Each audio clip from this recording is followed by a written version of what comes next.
ఒక చిన్న doubt sir, 1 year back మిమ్మల్ని ఇంటర్వ్యూ చేసినప్పుడు అడగడానికి మర్చిపోయాను నేను. రాజశేఖర రెడ్డి గారు మరణం తర్వాత రోషయ్య గారు సీఎం అయ్యారు. రోషయ్య గారు 13 నెలల అనంతరము ఆయనను తర్వాత కిరణ్ కుమార్ రెడ్డి గారా జైపాల్ రెడ్డి గారా అనే విధంగా పోటీ సాగింది. అయితే కిరణ్ కుమార్ రెడ్డి గారి స్థానంలో అప్పట్లో సురేష్ రెడ్డి గారే సీఎం కావాల్సిన వారు అయితే కొద్దిగా మిస్ అయింది అంటుంటారు. ఎందుకు అంటే మీకు ఏమన్నా ఎక్కడ లోపం జరిగింది? అప్పుడు మీ పేరు ఎందుకు రాలేదు? ఎందుకు సీఎం కాలేకపోయారు అప్పుడు? అంటే 2004లోనే మీరు స్పీకర్గా చేసిన తర్వాత మీ వాక్చాతుర్యాన్ని చూసి మీ సమర్థతను చూసి సోనియా గాంధీ గారు కూడా అప్పట్లో మీ సమర్థతను మెచ్చుకున్నారు. సురేష్ రెడ్డి గారు మంచి స్పీకరు, ఈయనైతే అందరినీ కలుపుకొని పోగల నేతగా కూడా గుర్తింపు తెచ్చుకున్నారు కాంగ్రెస్ పార్టీలో. బట్ అందరూ కూడా ఆ తర్వాత సురేష్ రెడ్డి గారికి అవకాశం వస్తుంది అనుకున్నారు, అదే స్థాయిలో వచ్చింది కూడా బయట. ఒక్కసారిగా మీ పేరు పక్కన పెట్టేసి ఆ 2 పేర్లే వచ్చాయి. ఏంటి కారణం? ఎక్కడ వైఫల్యం జరిగింది? వెల్, ఆ కారణాలు ఈ రూమర్స్ నేను కూడా చాలా విన్నాను. గత 8 సంవత్సరాల నుంచి ప్రతి టీవీ ఛానల్లో ఇదే వస్తుంటుంది. ప్రజల మధ్యన వెళ్ళినా అంటుంటారు, ఢిల్లీ వెళ్ళినా ఈ వాదన వస్తుంది. దానికి బహుశా నేను సభాపతిగా ఉన్న సమయంలో మా అధిష్టానంతో మేడం గారి దగ్గర కానీ రాహుల్జీ దగ్గర కానీ నేను కలవటం కానీ వారితో ఇంటరాక్ట్ కావటం కానీ కేంద్ర ప్రభుత్వంలో ఉన్న మంత్రులతో ఉన్నత అధికారులతో న్యాయస్థానంలో ఉన్న జడ్జెస్తో ఈ విధంగా ఒక మంచి వాతావరణాన్ని కల్పించడానికి నా పొజిషన్ ద్వారా నాకు అవకాశం వచ్చేది. అండ్ సరే, ఎన్నికల్లో గెలుస్తాం ఓడిపోతాం, అప్పుడప్పుడు పార్టీలో కొందరికి గుర్తింపు వస్తుంది, కొందరికి గుర్తింపు రాదు. మరి నాకు బహుశా నా తరఫున నేను చేయవలసిన లాబింగ్ కానివ్వండి, లేకుంటే నేను చేయవలసిన కార్యక్రమాలు చేయలేకపోయానేమో, అందుకు నాకు బహుశా పొజిషన్ రాలేదు. బట్ మొన్న కూడా మీకు చెప్పాను, అనేక సందర్భాల్లో చెప్పాను, రాజకీయాల్లో ప్రత్యేకంగా పెద్ద రాజకీయ పార్టీల్లో యూ హ్యావ్ 2 కేటగిరీస్. ఒకటి లాబీయిస్ట్ ఉంటారు, లాయలిస్టులు ఉంటారు. లాబీయిస్ట్ అంటే ఎప్పుడు కూడా ముందు కనిపిస్తూ ఉంటారు, వాళ్ళే చెప్పుకుంటూ ఉంటారు. లాయలిస్టులు అంటే మాలాంటి వారు గ్రామాల్లో పనిచేస్తుంటారు, ప్రజల మధ్యన ఉంటాము, పార్టీ కార్యక్రమాలు వారికి వివరిస్తూ ఉంటాము.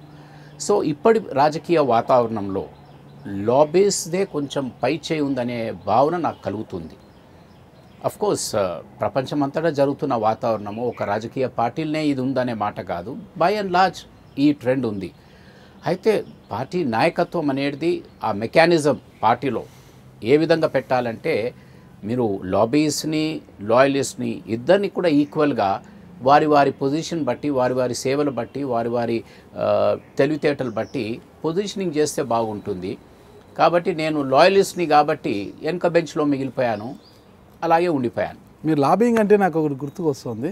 సీఎం కుర్చీ అనేది పక్కన పెట్టేస్తే మీరు కాంగ్రెస్ పార్టీలో 4 సార్లు ఎమ్మెల్యేగా పనిచేశారు, ఒకసారి స్పీకర్గా, ఒకసారి పిఎస్సి చైర్మన్గా చేశారు.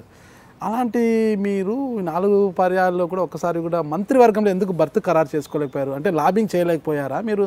మీకు అంత పేరున్న కాంగ్రెస్ పార్టీలో లాబింగ్ చేయకపోవడమే కారణం అంటారు మంత్రివర్గంలో చోటు దక్కకపోవడానికి? అంటే 4 టర్మ్లో మొదటి టర్మ్ నేను 27 సంవత్సరాలకు ఎమ్మెల్యే అయ్యాను. కాబట్టి అప్పుడు ఆ సామాజిక నిర్ణయాలతో ఒక యువకుడుగా నాకు అవకాశం రాలేకపోయాది. నాకేం ఇబ్బంది లేదు అప్పుడు. అయినా శాసనసభలో బాగా చురుగ్గా పనిచేశాను, ప్రతి డిబేట్లో నేను పార్టిసిపేట్ అయ్యాను. ఆ తర్వాత 2 టర్మ్లు అంటే 94 to 99, 99 to 2004 ఆ 2 టర్మ్లు కూడా అపోజిషన్లో ఉంటాం కాబట్టి మంత్రి అయ్యే స్కోపే లేదు. కానీ ఆ 10 సంవత్సరాలు కూడా అపోజిషన్లో కాంగ్రెస్ పార్టీ జెండాను బలంగా కాంగ్రెస్ పార్టీ వాదన కానీ అప్పుడున్న అధికార తెలుగుదేశం పార్టీని వారి ప్రజా వ్యతిరేక చర్యల్ని కానీ కాంగ్రెస్ పార్టీకి టీడీపీకి ఉన్న వ్యత్యాసాన్ని కాంగ్రెస్ పార్టీకి మంచి పేరు వచ్చే విధంగా అనేకమైన డిబేట్స్లో సభలో పార్టిసిపేట్ అయ్యాను. నన్ను ఎక్కువ మంది శాసనసభ స్పీకర్గా చూస్తూ ఉంటారు. మీరు అన్నట్టు ఇప్పుడే సురేష్ రెడ్డి అంటే స్పీకర్, కానీ స్పీకర్ కంటే నేను I was a wonderful opposition speaker. ఒక మంచి శాసనసభలో లౌడ్ స్పీకర్గా ఉంటుంది అపోజిషన్కి. ఎలాగంటే నేను చెప్పాను, గత అపోజిషన్లో ఉన్నప్పుడు బడ్జెట్ ప్రసంగాలు అనేవి చాలా ఇంపార్టెంట్. బడ్జెట్ పైన మీరు గవర్నమెంట్ని నిలదీయటానికి, వారి వాగ్దానాల్ని బయటపెట్టడానికి, ఎలా లోపాలు జరిగాయి అని చెప్పడానికి అది ఒక బాగా సీరియస్గా స్టడీ చేసి మాట్లాడే డిబేట్ అది. అటువంటి బడ్జెట్ పైన 10 సంవత్సరాలు నేనే మాట్లాడాను. అది బహుశా అది కూడా ఒక రికార్డ్. నార్మల్లీ రోసయ్య గారు మ్యాక్సిమం బడ్జెట్లు ప్రవేశపెట్టారనేది 15 సార్లు వారి బడ్జెట్లు వచ్చాయి. కానీ 10 సార్లు కంటిన్యూస్గా అపోజిషన్లో డిబేట్ చేసిన వ్యక్తి సురేష్ రెడ్డి అనేది బయట ఎక్కువ రాలే. But I debated for the party. అందుకు ఈ 3 టర్మ్లు అయిపోయిన తర్వాత 4వ టర్మ్కి వచ్చే వరకు నేను కూడా బాగా కాన్ఫిడెంట్గా ఉంటే ఒక సీనియర్ నాయకుడిని కాంగ్రెస్ పార్టీలో అపోజిషన్ పార్టీని మొత్తం క్యారీ చేసే దాంట్లో నాది ఎక్కువ రోల్ అసెంబ్లీలో ప్లే చేశాను. అటువంటి సమయంలో రాజశేఖర రెడ్డి గారు ఒక పవర్ఫుల్ ముఖ్యమంత్రి అయినప్పుడు డెఫినెట్లీ వారి క్యాబినెట్లో నేను ఇబ్బంది లేకుండా వెళ్ళిపోతాను అనుకున్నాను. అయితే ఆ రోజు నాకు ఫోన్ రాలేదు. నార్మలీ మంత్రి అయ్యే వారికి ఫోన్లు వస్తుంటాయి. నాకు ఫోన్ రానప్పుడే నాకు కొంచెం డౌట్ వచ్చేది, ఏంటి నన్ను ఎలా మర్చిపోయారని. తెల్లవారి మళ్ళీ మార్నింగ్ అప్పుడు రాజశేఖర రెడ్డి గారు నాకు మాట్లాడి చెప్పారు, మీకు డెఫినెట్లీ వేరే విధంగా యూటిలైజ్ చేస్తాం సర్వీసెస్ అని. అయితే అప్పుడే అర్థమైపోయాది నాకు, బహుశా నన్ను వేరే స్పీకరు ఇంకేదో అని అనుకుంటున్నారేమో అని. ఆ విధంగా నన్ను స్పీకర్ చేశారు. స్పీకర్ అయినప్పుడు కూడా స్పీకర్ పదవి నాగరాజ్ గారు అప్పటి వరకు it was not a very cherished post. అంటే అందరు కూడా అయ్యో నేనైతా స్పీకర్ ఎవరు కూడా అడగరు. సాధారణంగా ఒక పెద్ద మనిషికి రిటైర్మెంట్ ఏజ్ ఉన్న వాళ్ళకి వస్తుంది. నేను అప్పుడు 42 years కాబట్టి ఒక యువకుడిని ఆ టైంలో. బట్ నాకు స్పీకర్ రాగానే నా ప్రత్యర్థులు అనుకున్నారు, ఇక సురేష్ రెడ్డిది అయిపోయాది, స్పీకర్ అయ్యాడు, మూలకు పడ్డాడు అనుకున్నారు.